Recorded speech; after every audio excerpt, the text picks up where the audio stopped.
Lightweight, step at a side when we coming. Feel it in your chest, the syllables get pumping.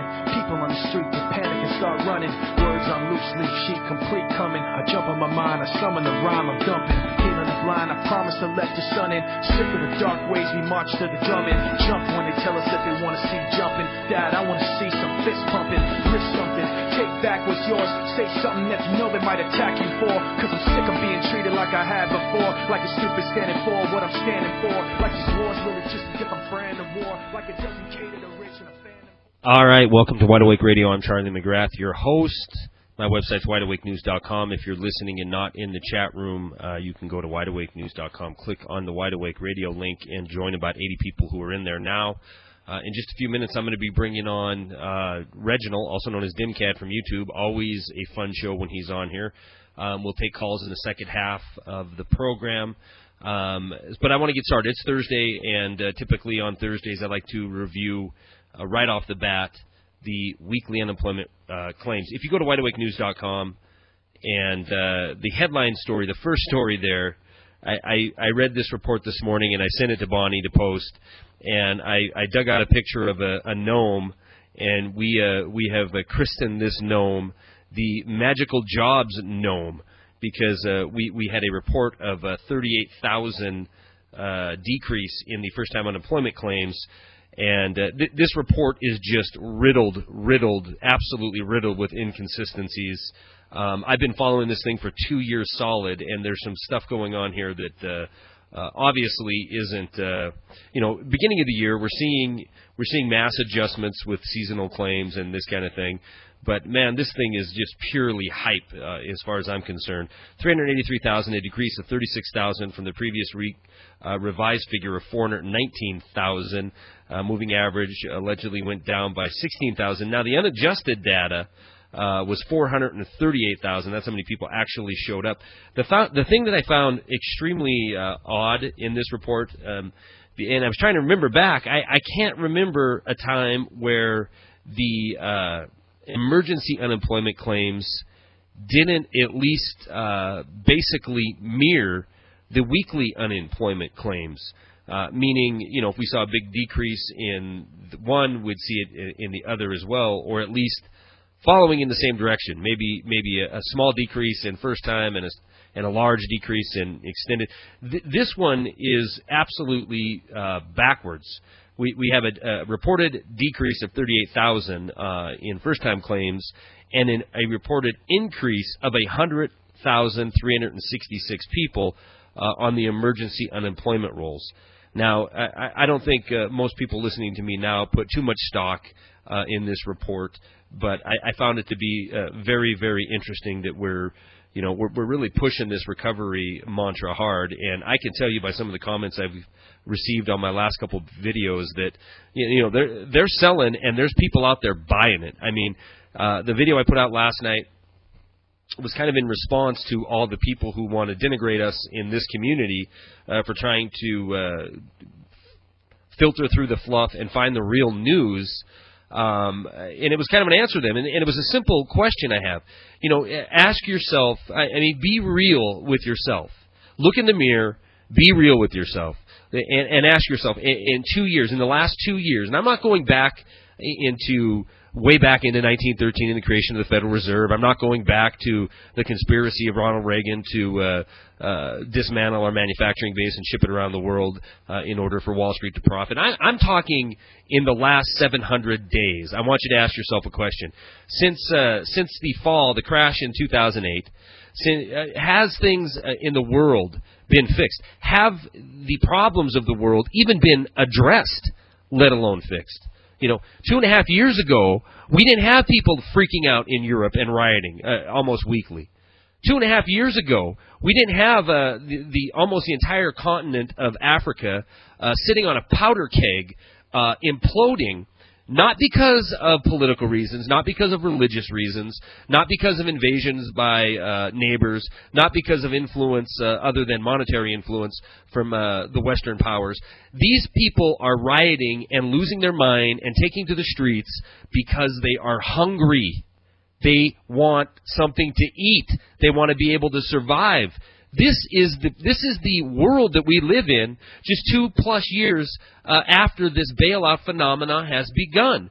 It has sank the world's economy, the entire world's economy, not just the United States, Canada's, Mexico's, Western Europe's. It sank the entire free world's economy. And it isn't a mystery as to why. It's not a mystery whatsoever if you are even remotely enlightened. It is a central bankster cartel that run this world. Now, I dumped a story in from the International Forecaster before the program began, and it explains exactly, and I believe this report, it explains why Mubarak decided that when he had the whole world hyped up that he was going to go in front of his citizenry and opt out and just leave and just get out of the country. It points out exactly why he did not do it. Now, our representation, our so-called representatives in D.C., will get before the cameras and now act shocked or act like it was a semi-victory because some of the power is going to be ceded to the vice president in Egypt. But the fact of the matter is, if you believe this report, if you believe what the International Forecaster is saying, everybody in positions of power knew exactly what was coming. That Mubarak was not going to leave. He was going to make the same worn-out announcement that he has said a week ago, 2 weeks ago, since this crisis began, which is he's not going. He's going to give some token power to the vice president, and he's going to he's not going to run again come September, I believe, and then he will step down. Now, this is creating what in Egypt? What's it creating in Egypt and around the world? It's creating instability. And the IMF a week ago was licking its chops, sitting on the fence, like a vulture waiting for to pick the carcass of the Egyptians people and throw them further and further into debt. And the IMF just came out and said they're ready to help, they're ready to go. Read this report. I'm going to put it into the room again, and I'll put it at wideawakenews.com. But read this report. It really breaks it down. It's not about the Egyptians finding democracy. It's not about the people of Egypt. This is the talking points jargon that's been dumped on us. Our president was on Today talking about we want peaceful democracy, blah blah blah blah blah. And full well that nothing gets done. Nothing gets done without the rubber stamp of this government. Nothing is done over there. I mean, Mubarak isn't going to stay in power without a blessing from the Western leadership. Absolutely not. He's staying in power so the looting of the nation can continue, so a vacuum can be created when he finally does leave, and social chaos is the word of the day, and the citizenry is going to be more malleable. The IMF is going to step in and implement their own ideas, their own austerity onto the Egyptian people, and their time is not they're not looking forward to a happier time. They're looking forward to an absolute destitution, indentured servitude to the IMF. This is the model we see over and over and over again. They're going to let these people riot. There's going to be no leadership there by design, and these people are going to eat each other, metaphorically. They're going to rip each other apart, because there is no leadership or no guidance. There's no one there to say, get out of here, IMF, get out of here, Mubarak, get out of here, corruption. They're just going to be allowed to destroy each other. The powers that be in Egypt are going to have their agent provocateurs running people over with camels, running them over with horses, running them over with fire trucks, and you're going to see more anarchy in the streets. I expected, I watched it live when Mubarak came out and addressed the citizenry of Egypt there in Cairo, in that square, Freedom Square, Liberty Square, whatever they're calling it. They're going to be calling it a mass grave site here pretty soon, I feel. He came out and everybody, every pundit that was commenting on this event was saying, this is it, this is the moment he's going to step down. When he said that he was not, he was going to give a little bit of power to the VP and hang out until elections can be held later on in the fall. By the time later on in the fall comes, the nation's wealth will be duly stripped. What wealth they do have will be stripped, and it will end up being a massive profit for international financiers who are going to reap the profit of the downfall of this country. people talk about economic hit teams. People talk about this cabal of banksters. People talk about a sinister behind the scenes, who's running Oz. This stuff isn't make-believe. We are not wearing tinfoil hats when we talk about it. This stuff is by design. These people are going to be enslaved in the name of profit for a few international a cabal of international banksters. Plain and simple, I must have started 15 alien races in the room by now with all my bankster talk. But, this story isn't going away. Tomorrow, I think we'll see, it's in the middle of the night over there right now. I believe it's 6 in the morning at 10 p.m. Mountain Time. Tomorrow is going to be a very, very pivotal day in that country. Those people have been through weeks and weeks and weeks of just turmoil, and people are dying over there. And we're having our leadership get before the cameras and say, "Oh, well, peaceful democracy. It'll all be okay. It's okay if Mubarak hangs out for another 6 months." Yeah, while their finance minister loots the country, while these big international corporations come in and just steal everything. And when it's all said and done, there will be the IMF with a hand out saying, "We'll fix your economy. We'll help you out." This is part and parcel with today's news. So let me, going back to the video of last night, going back to the naysayers, going back to the people who think that we're a dog chasing our own tail. We're crying collapse, we're crying crisis, and there is none. Everything's getting better. If you have a brain in your head and if you have a soul in your body, you know something's going on. You know things are progressing to a place that we don't want to be. And unfortunately, there's the vast majority of the people that live in this country and around the world are just absolutely going to be sucker punched. They're not going to know what hit them. They're going to believe the hype. They're going to believe the propaganda because, they can still go down to McDonald's and get their GMO burger for $1.50, and until the day that stops, they won't realize that they're in a crisis. The crisis isn't coming. The collapse isn't coming. It happened. We're living in it. And a few years down the road, people will be sitting there with the armchair quarterback, with the perspective of history behind them, and they will be able to say, this began, the demise truly began in 2008.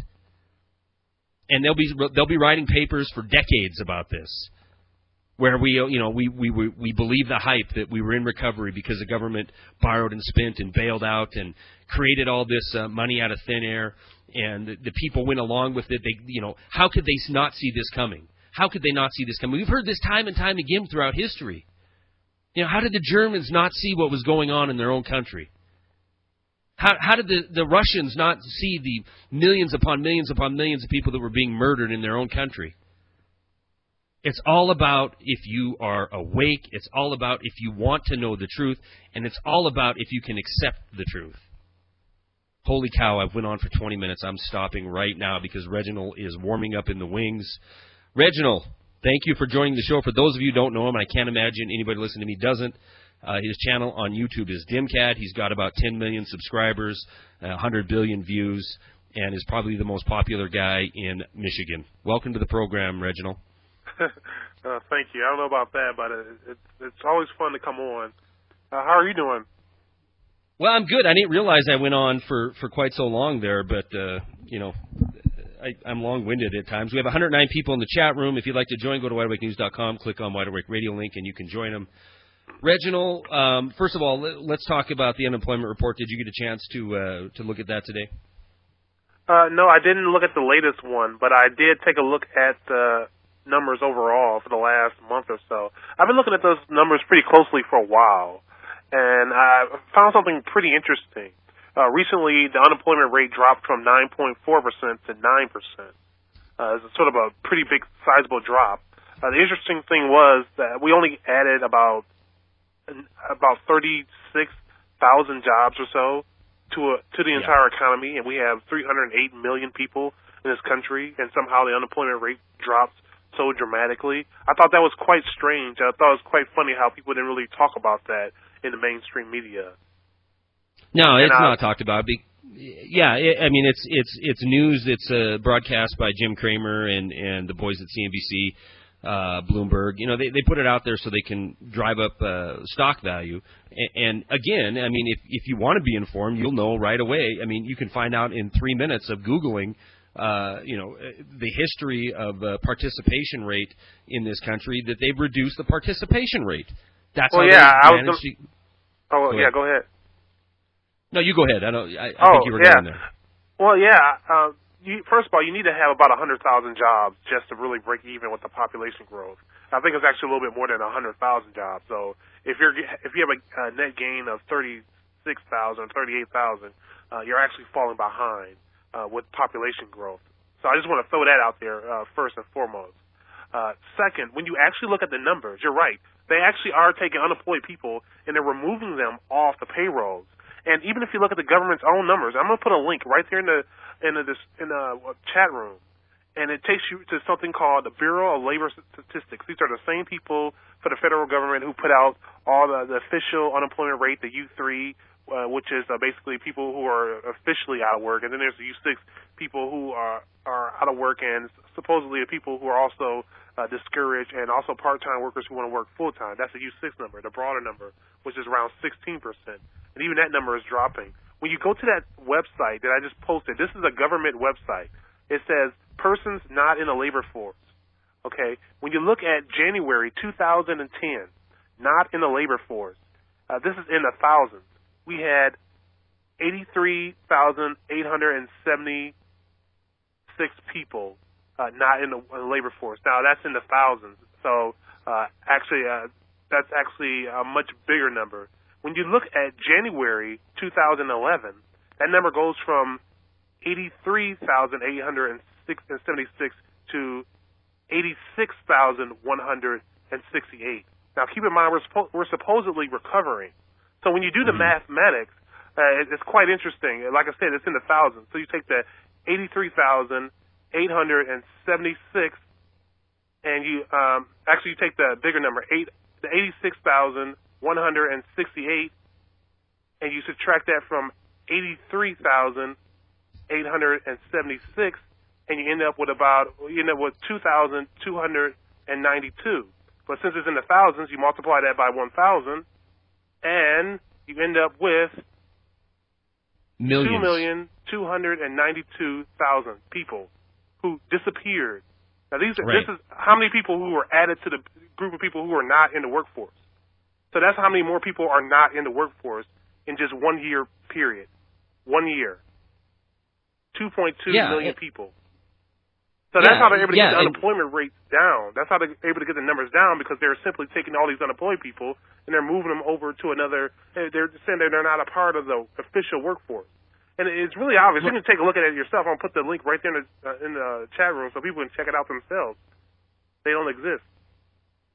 Yeah, and that's one trick that they use. They also use the age limit of the workforce, and they reduced that in January by something along the order of 300,000+. I don't have that report in front of me, but I read that. Yeah, it's just a matter of It's an accounting trick. But you gotta show progress. I mean, there's a couple things in the works that demand a proof of recovery. And first of all, we just finished a midterm, and every politician in D.C. Is looking forward to 2 short years from now, not even 2 years now, in about a year before the campaigning starts in earnest for the next election cycle. So they're going to do everything possible to get it under 9% unemployment. They're going to tweak whatever they have to tweak. And somebody put in the chat room, non-persons. That's right. Warren has called them that for a long time. We've called them that on the program here. The people who are on the 4 million people on the emergency unemployment rolls approaching 99 weeks, the people who get discouraged and are off the 99-week rolls but just are discouraged. They can't find anything. They're doing part-time this, part-time that, work for half of what they used to, but they just get discouraged and give up. They just don't get counted anymore. I mean, it's like all these people who live in the Gulf of Mexico who are posting videos with boils all over their body. They're non-persons. They don't get coverage anymore.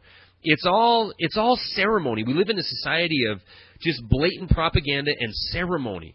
And as long as, like a commenter I had last night, I alluded to a second ago, as long as people can go to McDonald's and pick up their burger for $1 and a nickel, their world is just fine.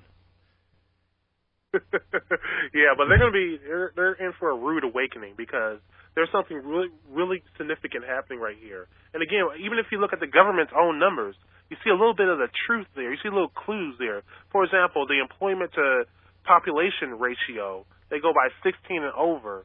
Well, in 2001, it was 64.4, and it went to, in 2002, 62.7, and it's pretty much laid flat to about 2006 was 62.9. Then it went up to 63.3, and here's where it gets really interesting.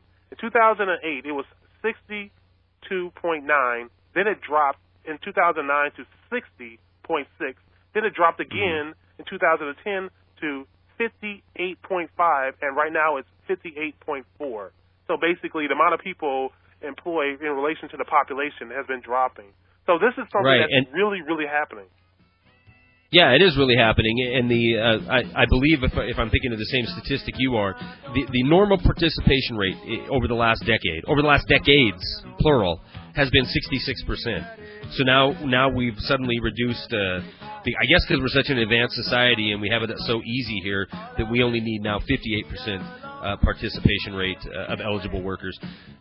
Reginald, hang tight. We're going to take our one and only break. If you have questions for Reginald, post them in the chat room right now. I'm going to start writing them down, or call in 877-342-6673. We'll be right back with Reggie, also known as Demcad, from YouTube, and more Wide Awake Radio right after this.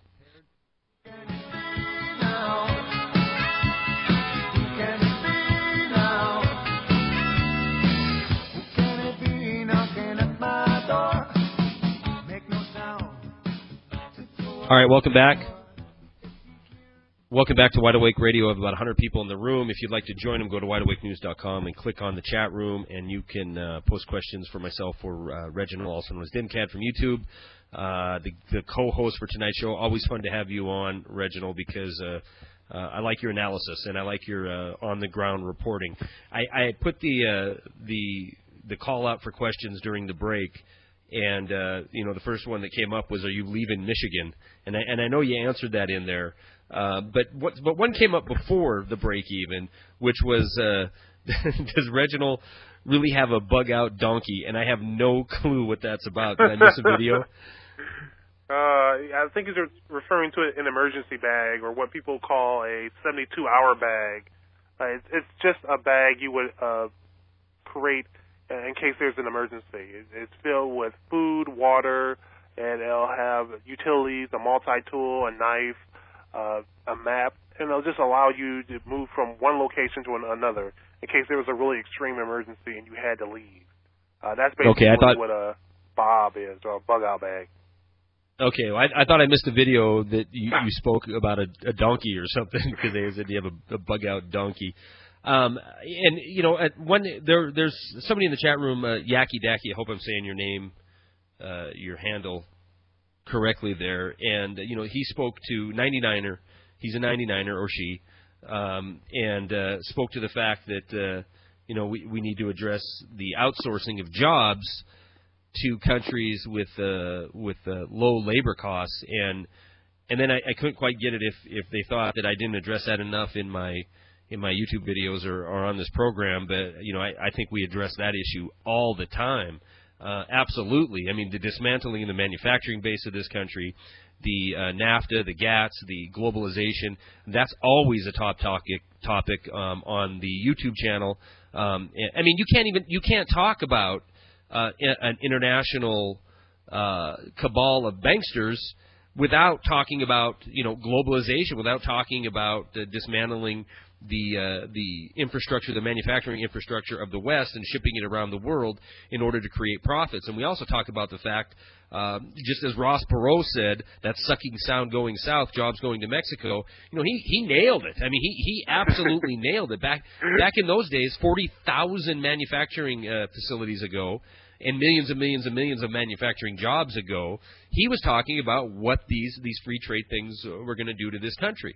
And lo and behold, it's taken longer than I think anybody thought because of monetary policy by the central banking elite, making money cheap and easy, and everybody had it, and now they're contracting the money supply, and they're going to buy up everything. This is a primary topic of this show and my videos. And Reginald, I think you cover this, manufacturing. I mean, you're in Michigan, for Pete's sake. I know you're covering manufacturing quite a bit. Oh, yeah, definitely. And somebody asked me about Detroit, a city that's been hit hard because of deindustrialization. Essentially, jobs went overseas. They shut down the factories, and that was pretty much it for Detroit as a city. There was a mass exodus of people leaving the city. A lot of wealth left the city. A lot of people headed out to the suburbs. A lot of people left the state. Michigan actually lost electoral votes because of the population decrease. And what's happening right now, their latest attempt to sort of bring a little life into the city, basically in Detroit, they're offering police officers homes for $1,000. They're trying to get them to move into these foreclosed homes. And it's quite fascinating. People moved out because they didn't want to hear any gunshots anymore. It was too dangerous. It was too unstable.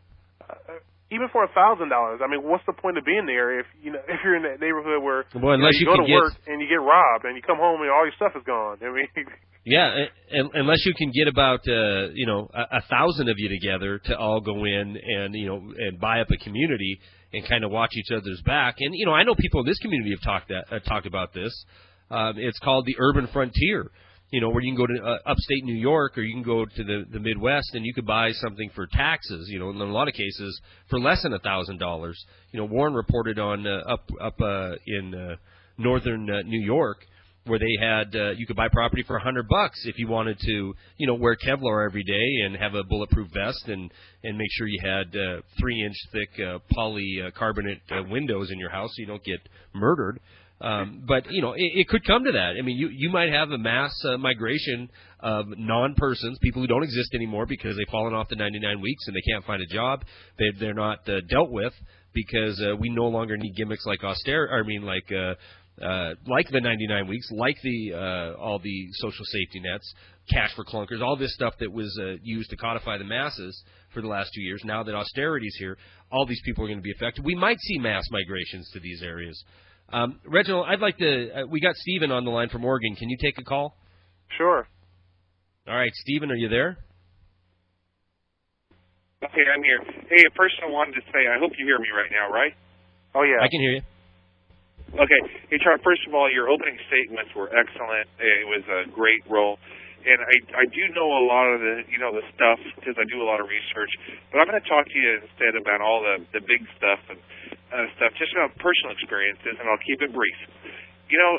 I'm on unemployment, and I guess for the first couple of months or something, it's good. You can catch up on your housework and your yard work and all that kind of stuff. But, after 3 months, you just start feeling empty. And you want to work. And so we look. And then I got my kids going, what's Dad doing? And so, man, we look, and I'll tell you what the problem is.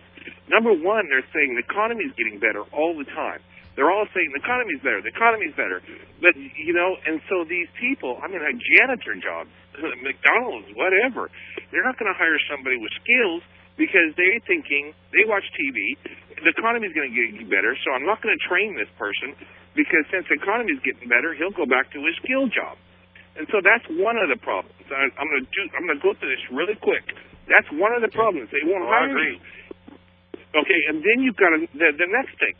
Then you got the next one, and this is in Oregon. You can look this up on Oregon.gov. I do a lot of research in different areas, but usually I'll stick to these so that people can say, hey, your own government's telling you this, so you believe me.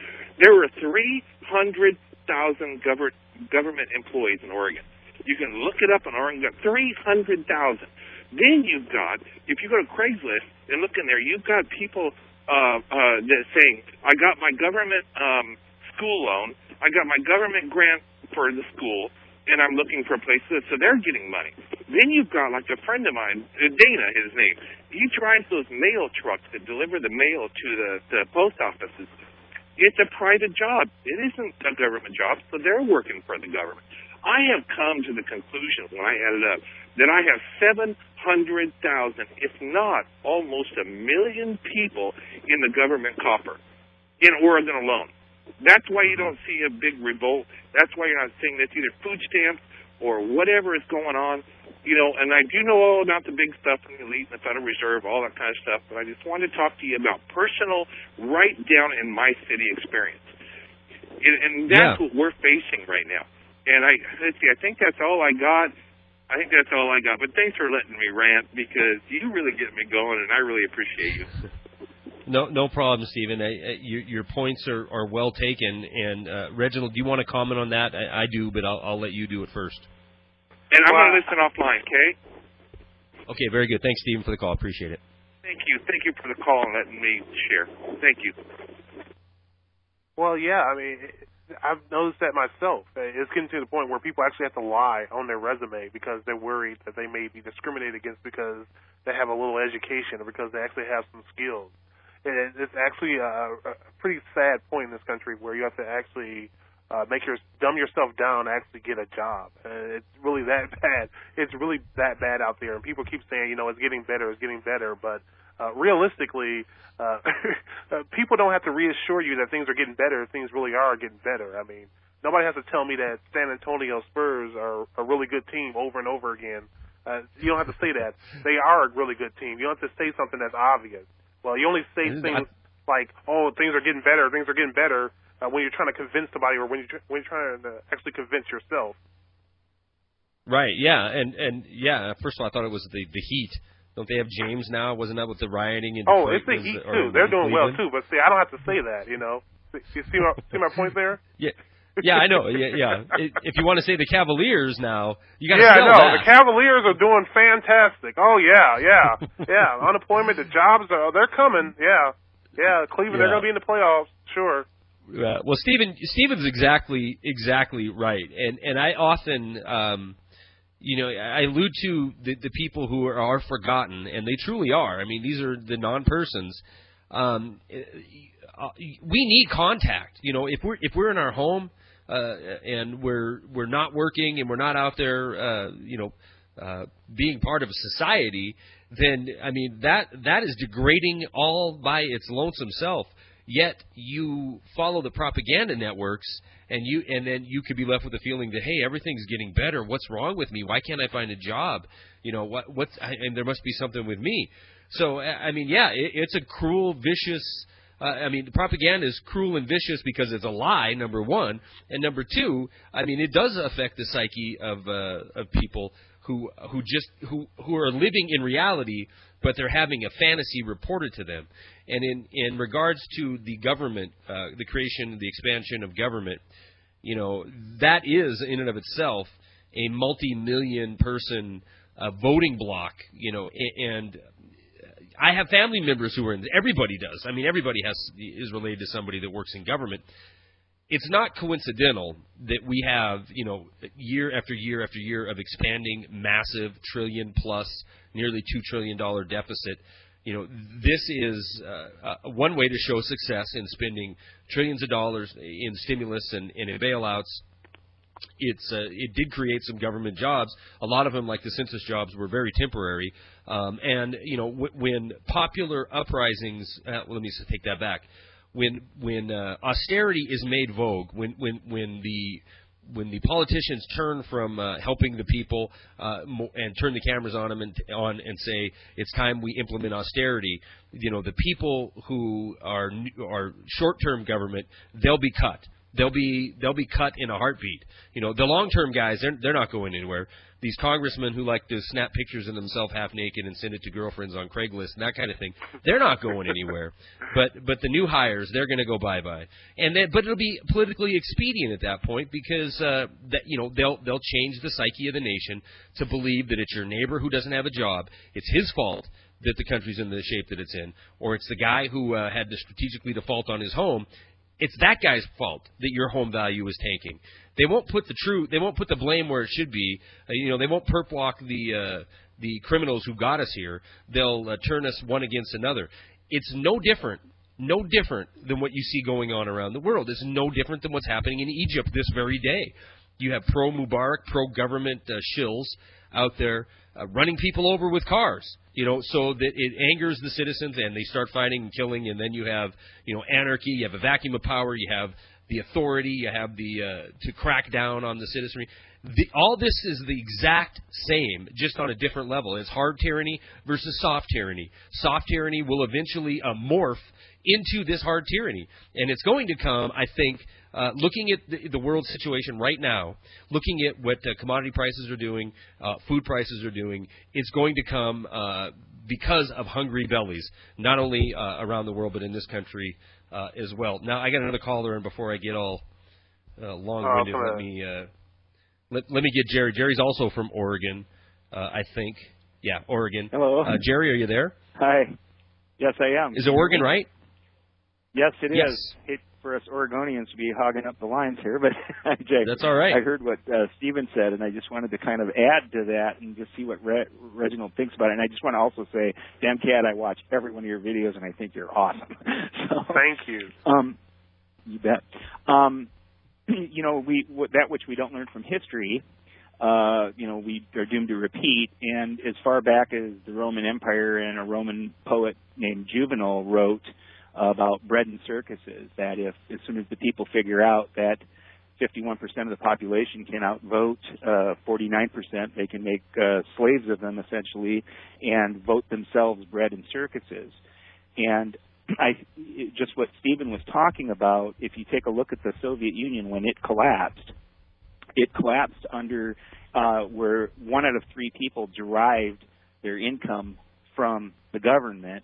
The same thing is happening here. We went in a period of just a short period of time from 15 to 1, and we're at the point of about 4 to 1 right now, where you derive your income either through, welfare, working directly for the state, for the government as a government employee, or say some, company or contractor deriving all of their income from that. And I think that just what this Roman poet Juvenal said about the politicians of the time, that's where we're at right now. We're at the point where they're not going to fight. They're not going to be, they're going to just keep receiving bread, voting themselves bread and circuses, harming the producing class. And I just think that's rather interesting, and just maybe like to hear some of your thoughts on it. And then finally, if you don't mind, I know that Demcad's a big stats guy. Whenever you get into discussion with anybody over the TARP bailouts and so forth, and people blaming it on the mortgages and whatnot, imagine this. There's 78 million households in America. Divide that by $1 trillion rounded off in the TARP funds.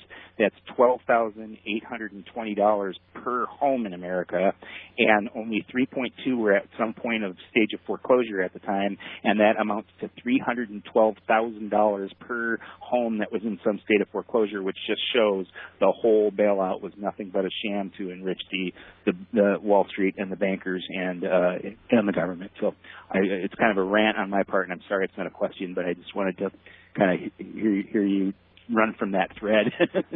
Well, no problem at all. Go ahead, Reginald. Well, first, when Charlie was talking about how they're going to have us turn against one another, and how they're going to have us blame the guy who foreclosed on his house and this and that, let me explain my perspective on that. And you also mentioned history. What's happening is Willie Lynch. It's the Willie Lynch syndrome. What that is, Willie Lynch was a guy who talked about how to deal with a slave. And one of the tactics they would use was to basically turn the slaves against one another. They would turn the light-skinned slaves against the dark-skinned slaves, the men against the women, the young against the old, and that's how they would keep them in control. They would have everybody turn against one another. Well, they're pretty much treating us the same way. It's the same tactic. It's the Willie Lynch syndrome. And if you don't know anything about Willie Lynch, just look it up. And Egypt, this is how I view that. Basically, there weren't enough jobs. There weren't a lot of food. There was plenty of food, actually, but it was just so expensive that it was very difficult for people to feed their families. People got sick of it. They started to riot. And now the president is just saying, well, I'm going to hand over some powers to my vice president. This is sort of like what happened with President Putin and Russia. I mean, we all know who runs Russia. Well, this is the type of tactic he's going to try to run there. So this is sort of like what they try to do. They try to turn us against one another. And again, it's the Willie Lynch syndrome. I just wanted to say that. It's something that's really easy to recognize. Divide and conquer. Yeah, it is. It is a divide and conquer, and it's it's in our politics. That's why we had the Republicans with their ridiculous pledge before the midterm election, so they could gin up hostility from one side against the other. And when the dust settles and all the smoke clears, absolutely nothing changes. Nothing. We had an example of that with the Patriot Act being voted down.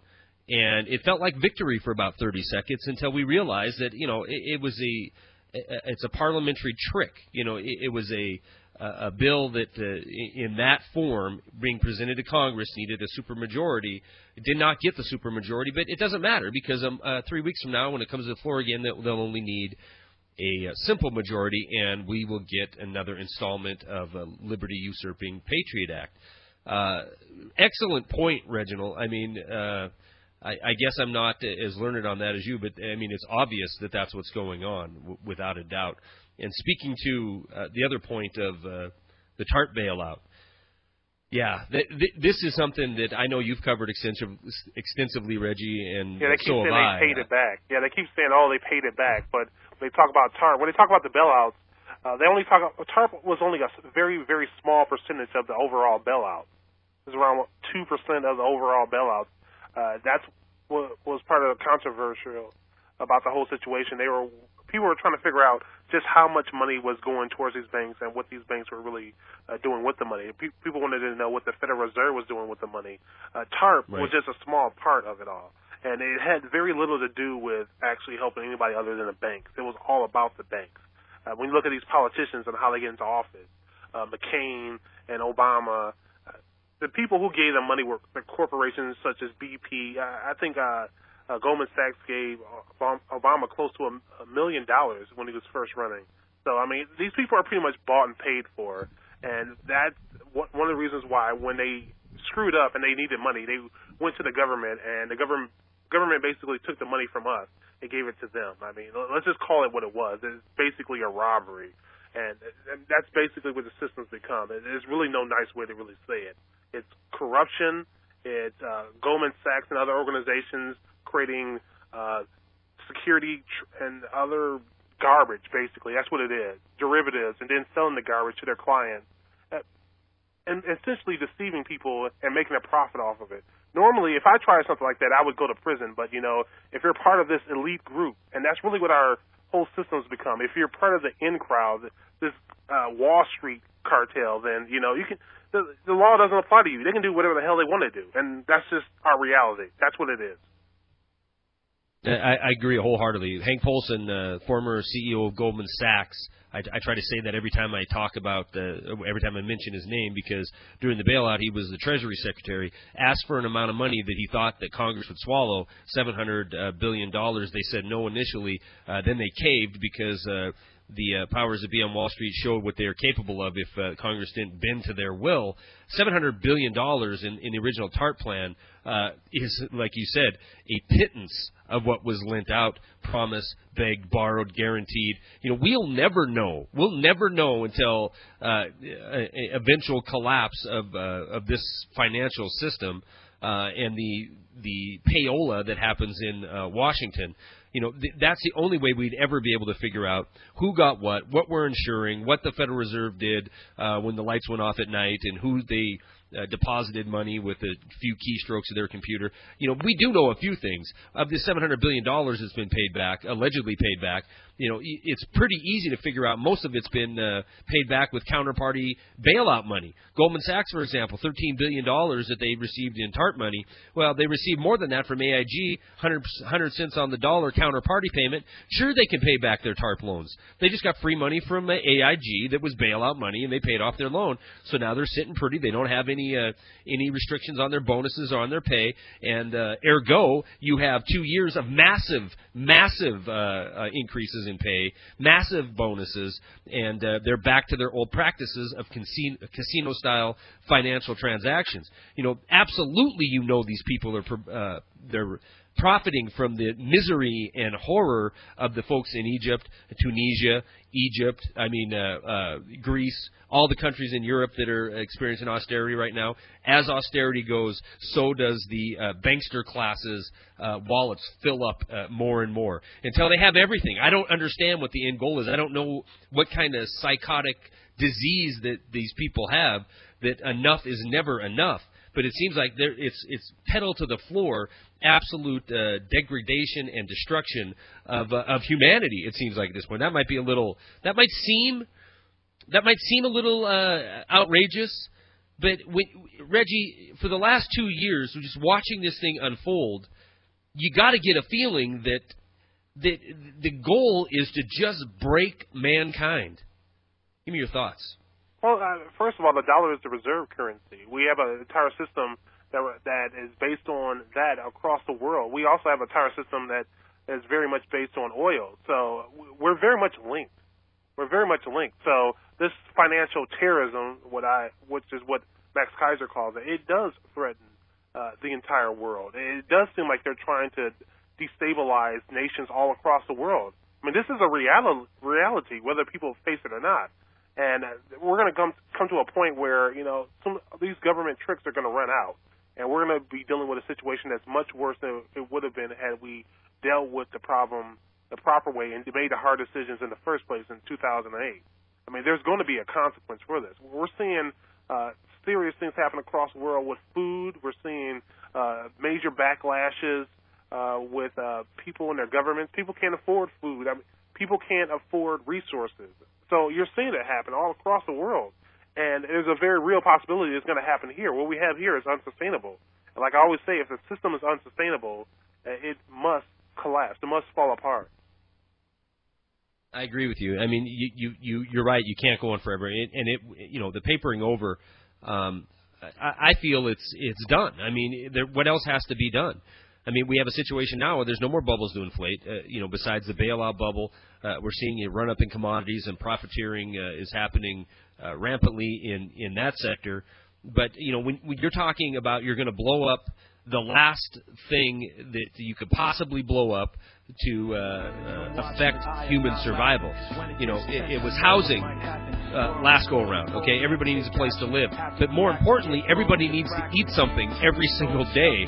Everybody needs to be able to turn on some sort of a heating source so they can keep warm, especially in the Northwest or where you're at, Reggie, in the Midwest. But here we are at the end of 2 years of bailouts, and now we're entering the phase of the necessities of life are at threat, and countries are rioting and coming apart because of it. Yet we still have naysayers that think, you know what, if I can go down to McDonald's, I'm good to go. Reggie, Demcad, YouTube, if you're not subscribed to them, please do. Thank you very much. I always appreciate you coming on. And this time, I put your number into the BlackBerry, so I won't have to bug you again to get your contact number. Tomorrow night, we're going to have Eric Lovely on the show. We'll do a modified open topic. Stay tuned.